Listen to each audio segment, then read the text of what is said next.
অপসারণ চেয়ে বিডিওর কাছে অনাস্থা প্রস্তাব জমা দিয়েছেন উপপ্রধান সহ 14 জন পঞ্চায়েত সদস্য।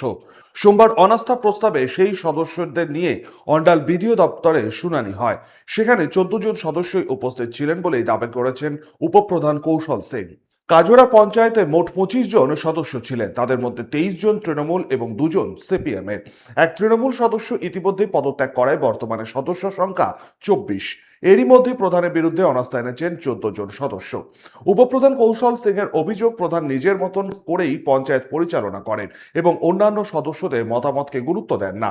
এর জেরে এলাকার উন্নয়নমূলক কাজ ব্যাহত হচ্ছে বলেই অভিযোগ তার। অনাস্থা জমা দিয়েছি। কার বিরুদ্ধে? প্রধানের বিরুদ্ধে। কি কারণ? কারণ মানে কি, আমাদের প্রধান কোনো কথা শুনছে না, মন খেয়াল খুশি কাজ করছে, সেই জন্য আমরা ক্ষুব্ধ হয়ে আজকে অনাস্থা জমা দিয়েছি। আজকে ডেকেছে ভিডিও আমাদের। কতজন মিলে অনাস্থা? আমরা 14 জন। আপনারা কি তৃণমূলের সব মেম্বার? সব তৃণমূলের। ভবিষ্যৎ কি আপনারা অন্য দলে যাবেন? না, কোনো দলে যাব না, আমরা তৃণমূলই করবো, তৃণমূলই আছি। যদিও তার বিরুদ্ধে ওঠা সমস্ত অভিযোগ অস্বীকার করেছেন প্রধান মনীষা শর্মা। তার দাবি, সকলের সঙ্গে আলোচনা করেই নিয়ম মেনে পঞ্চায়েতের কাজ করা হয়। যে কাজ করছেন, আগের পাবলিকও আগের পরিস্থিতিতে দেখেছে আমি কিভাবে কাজ করেছি। ওনাদের যদি কোনো এলিগেশন আছে, সেই এলিগেশনের ভিত্তিতে ওনারা হয়তো অনাস্থা আনতে চাইছেন, কিন্তু আমি অনেকবার এটা জানার চেষ্টাও করেছি যে কি এলিগেশন আছে, এলিগেশনের কি প্রুফ আছে, কিন্তু আমি এখনও জানতে পারিনি।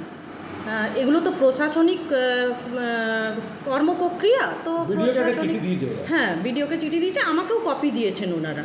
তো এবার প্রশাসনিকভাবেই সেটা হবে। তাহলে সরকারি যে রিজলিউশন হয়, সরকারি যে গ্রাম সভা হয়, সরকারি যে মিটিং হয়, সেগুলোতে উপপ্রধানের সই কোথার থেকে এলো? উপপ্রধান যদি ইনফর্ম না পান, তাহলে ওনার সাইন করা রিজলিউশন দেখেই তো এগুলো হয়। আমাদের অর্থের মিটিং, বডি মিটিং, সেখানে ওনার সই রয়েছে, তো সেগুলো তো প্রমাণ করে যে উনি জানেন সব কিছু। বিডিওর সঙ্গে কথা হয়ে যাবে? না, আমার সঙ্গে এই মুহূর্তে কারোর কথা হয়নি, আমি শুধু চিঠিটা পেয়েছি, এইটুকু। এদিকে এই ঘটনা নিয়ে কটাক্ষ পদ্ম শিবিরের। কাজোড়াতে আজকে প্রধানের এগেনস্টে পঞ্চায়েত মেম্বাররা অনাস্থা এনেছেন। আপনারা জানেন 2023 সালে সমস্ত গণতন্ত্রকে লুট করে এই তৃণমূল পঞ্চায়েত গঠন করেছিল এবং পঞ্চায়েত গঠন করার সাথে সাথেই ওনাদের নিজেদের মধ্যে গোষ্ঠীদ্বন্দ্ব, নিজেদের পয়সাপাতি ভাগ নিয়ে দীর্ঘদিন ধরে লড়াই ছিল। আজকে ওখানে পঞ্চায়েতে আমাদের কোনো পঞ্চায়েত মেম্বার নেই, কিন্তু নিজেদের ভাগ এবং নিজেদের লুটেপুটে খাওয়ার যে চক্রান্ত ছিল, এতদিন যারা ভাগ পেয়েছেন আর যারা ভাগ পায়নি তাদের মধ্যে লড়াই, তার জন্যে অনাস্থা এনেছেন।